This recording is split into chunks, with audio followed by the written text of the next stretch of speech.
When we think of vampires, our minds often jump to gothic castles, fanged aristocrats, and shadowy figures stalking the night. But for a terrifying period in the 18th and 19th centuries, the monsters were much closer to home. They weren't strangers from a distant land. They were your neighbors, your parents, your children. Tonight, we're going to explore the New England vampire panic, a quiet, forgotten horror story where the deadliest threat wasn't a monster, it was a sickness.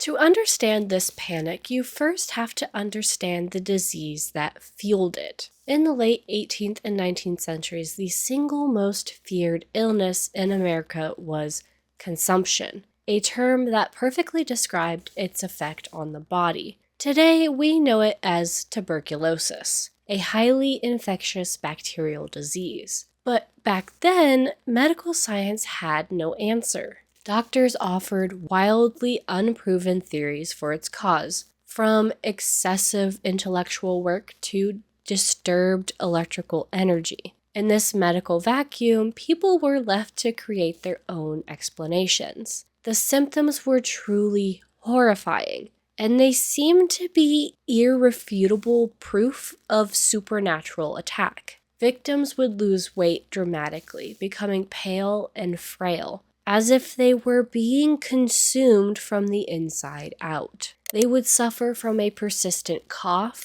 fever, and night sweats. But the most chilling symptom? Coughing up blood, sometimes in cupfuls at a time. To an observer, it looked like their life force was literally being drained away. The terror was amplified by the disease's devastating familial pattern. Tuberculosis is highly contagious and spreads easily in close quarters. It was common for one family member to die, only for another to fall ill and gradually waste away too. This heartbreaking succession of deaths led to a terrifying conclusion. The first person to die was not truly at rest. They were somehow returning from the grave to drain the life from those that survived. So, what do you do when a loved one is killing your family from beyond the grave? Well, you go to the graveyard.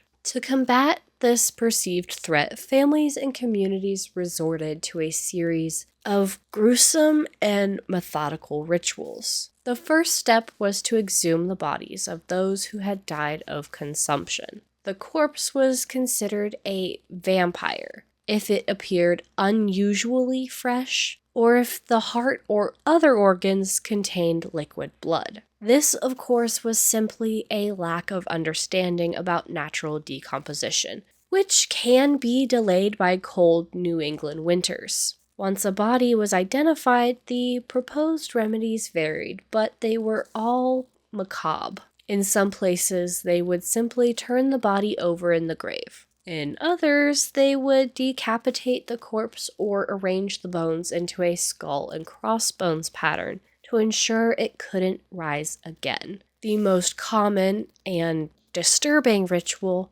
however, was the burning of the heart, liver, and lungs. These organs were often burned on a blacksmith's forge or a rock.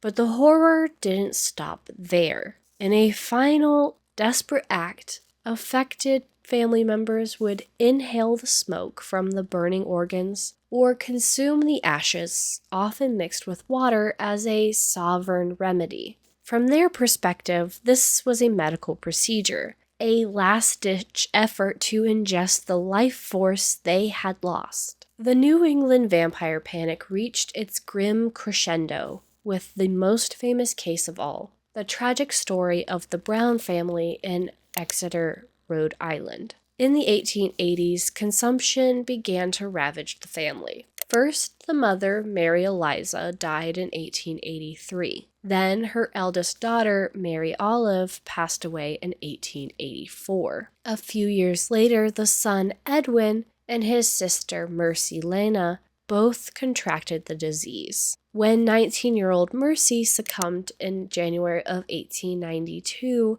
she was placed in an above-ground crypt because the ground was frozen. As Edwin's condition worsened, neighbors became convinced that one of the dead family members was preying on him from the grave. Although their father, George Brown, didn't believe the superstition, he reluctantly gave permission to exhume the bodies. A crowd, including a local doctor and a newspaper reporter, gathered on March 17th, 1892. The bodies of the mother and Mary Olive were found in a state of natural decay. But Mercy's body, having been stored in the cold crypt, was oddly well preserved and appeared to have fresh blood in her heart. This was all the proof the villagers needed. They removed her heart and liver, burned them on a nearby rock, and mixed the ashes with water to create a tonic. In a final act of desperation, Edwin drank the concoction, but it was all for nothing.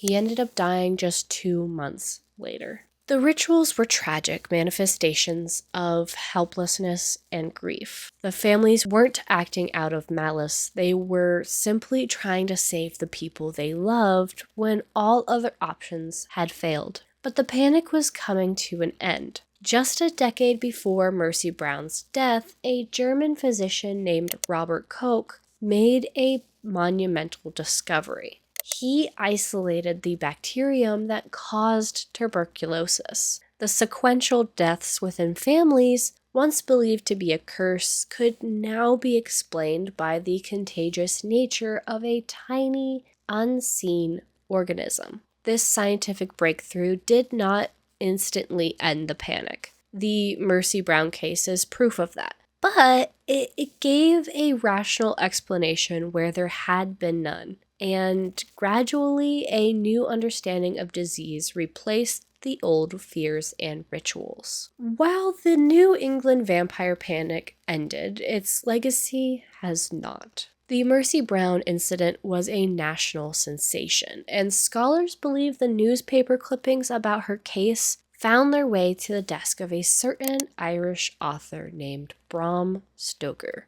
It is widely believed that Mercy Brown's story inspired character of Lucy Westenra in his novel Dracula. The incident was also directly referenced by horror writer H.P. Lovecraft in his story The Shunned House. Today, people still visit Mercy Brown's grave in Exeter, Rhode Island, leaving bouquets and small gifts on her tombstone. It's a testament to the power of her story and to the enduring interest in this peculiar chapter of American history. The story of the New England vampire panic is more than a historical oddity. It's a profound and sobering reminder of what can happen when fear and grief collide, and a powerful testament to the human struggle between folklore and science. Thank you for joining me for this dark trip into history. If you liked this video, please hit that like button and subscribe for more history. I'll catch you in the next one. Bye!